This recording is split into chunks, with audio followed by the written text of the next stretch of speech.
হিমালয়ের কোলঘেঁষা হওয়ায় রংপুর অঞ্চলে বাড়ছে শীতের অনুভূতি। কমছে তাপমাত্রা, হিমেল হাওয়ায় পাতায় দুলছে শিশির। ঘাসের পাতায় মাকড়সার জালে মুক্তোর মতো জলমল করছে শিশির বিন্দু। কাকডাকা ভোরে খেজুর গাছ থেকে রস আহরণে ব্যস্ত পাখিরাও বাড়াচ্ছে শীতের শিহরণ। অগ্রহায়ণের ভরা আমন ক্ষেত থেকে ধান কেটে ঘরে ফেরা কৃষকের ব্যস্ততাও জানান দিচ্ছে দুয়ারে কড়া নাড়ছে শীত। নতুন ধান, নবান্ন উৎসব আর শীত ঘিরে আনন্দের প্রস্তুতিতে ব্যস্ত অনেক পরিবারেই। শীতের সকালে উষ্ণতা পেতে অনেকে জড়াচ্ছেন শীত বস্ত্র।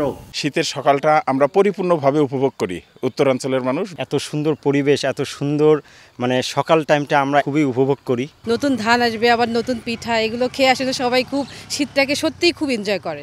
আবহাওয়া অফিস বলছে রংপুর অঞ্চলে বর্তমানে সর্বনিম্ন তাপমাত্রা 15 থেকে 18 ডিগ্রি সেলসিয়াসের মধ্যে ওঠানামা করছে।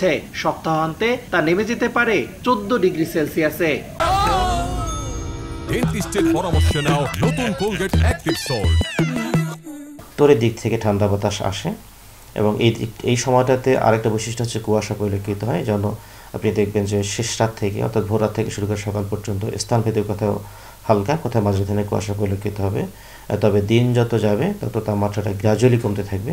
হিমালয়ের নিকটবর্তী হওয়ায় দেশের অন্যতম শীতপ্রবণ এলাকা হিসেবে পরিচিত রংপুর, দিনাজপুর সহ বৃহত্তর উত্তরাঞ্চল।